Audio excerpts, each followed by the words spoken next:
शेर पर सवा शेर। एक बार की बात है, 10 लड़कों का एक ग्रुप था। वे सब एक साथ पढ़ते थे। सभी लड़के शरारती थे और बिगड़े हुए भी थे।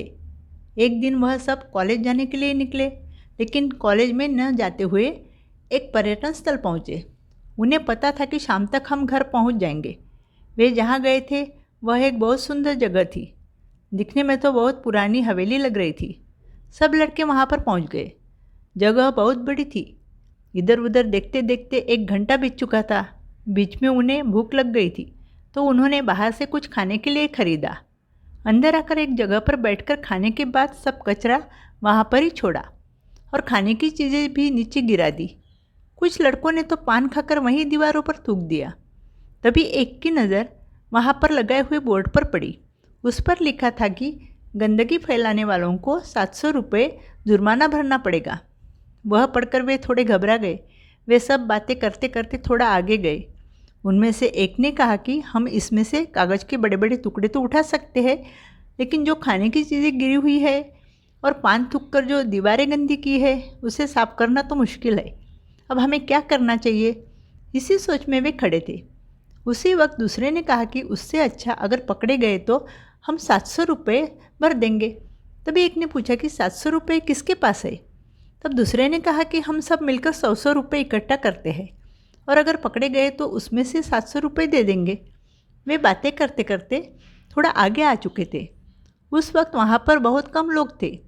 सब लड़कों ने अपने जेब में से 100 रुपये निकाले। कुल मिलाकर 1000 रुपये इकट्ठा हुए थे।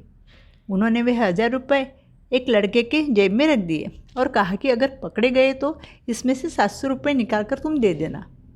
लड़के जहाँ पर बातें कर रहे थे वहाँ पर एक बूढ़ा आदमी बैठा हुआ था। वह बहुत थकाहारा लग रहा था। उस बूढ़े आदमी की तरफ देखकर एक लड़का अपने दोस्तों से कहने लगा कि पकड़े जाने पर हमें पैसे देने की कोई ज़रूरत ही नहीं है। हम ऐसा करते हैं कि सारा इल्ज़ाम इस बूढ़े आदमी पर डाल देते हैं। यह कुछ नहीं कर सकेगा। वह बेचारा बैठे बैठे उनकी बातें सुन रहा था। सबको उस लड़के की आइडिया बहुत अच्छी लगी। उसी वक्त उन्हें सामने से 3-4 सफाई विभाग के अधिकारी आते हुए दिखे। वहाँ पहुँचते ही उन्होंने बड़े ही जोर से लड़कों से पूछा कि सब तरफ यह गंदगी किसने फैलाई है? उसी वक्त उनमें से एक लड़के ने कहा कि यह सब बूढ़े आदमी ने किया है। अभी अभी हमारे आंखों के सामने इसने कचरा फैला दिया है। लड़कों ने कही हुई बात अधिकारियों को सच लगी। उन्होंने उस बूढ़े आदमी को उस जगह से उठाया, डांट डपट कर उसे सवाल करने लगे। वह आदमी बोला कि यह कचरा मैंने नहीं फैलाया, आप मेरी बात पर विश्वास कीजिए, मैं सच बोल रहा हूँ। ये लोग सबके सब झूठ बोल रहे हैं, ये मुझे फंसाना चाहते हैं। सच बात तो यह है कि इन लड़कों ने मेरे पास के 1000 रुपये ज़बरदस्ती चुरा लिए हैं। अगर आपको मेरी बात पर विश्वास नहीं हो रहा तो इस लड़के की जेब में देखिए, आपको मेरे 1000 रुपये मिल जाएंगे।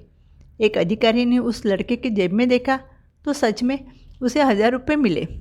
बूढ़ा आदमी बोल पड़ा कि अगर यह गंदगी किसने फैलाई यह आप देखना चाहते हो तो आपको सामने वाले कैमरा में सब कुछ दिख जाएगा। कैमरा की बात सुनकर सब लड़के घबरा गए। एक अधिकारी ने कैबिन में जाकर चेक किया और वापस आकर कहने लगा कि यह आदमी सच बोल रहा है। तब उसे इस बात पर भी यकीन हुआ कि लड़कों ने ही पैसे चुराए हैं। उन्होंने लड़के से 1000 रुपये लेकर उस बूढ़े आदमी को वापस किए। अधिकारी अपने साथ लड़कों को लेकर गए। उन्हें 700 रुपये जुर्माना भरना पड़ा और पुलिस को बुलाकर लड़कों को पुलिस के हवाले कर दिया। जब पुलिस उन लड़कों को ले जा रही थी तब बूढ़े आदमी ने उन्हें धीरे से कहा कि मेरे बाल ऐसे ही सफ़ेद नहीं हुए, बड़े आए थे शेर बनने। जीवन में एक बात कभी मत भूलना कि शेर को हमेशा सवा शेर मिलते हैं। इस तरह अपनी सूझबूझ से बूढ़े आदमी ने लड़कों को उनके किए की सज़ा दिलवाई। अगर आपको मेरी कहानी पसंद आई है तो प्लीज़ लाइक कीजिए, शेयर कीजिए और सब्सक्राइब कीजिए। Thank you.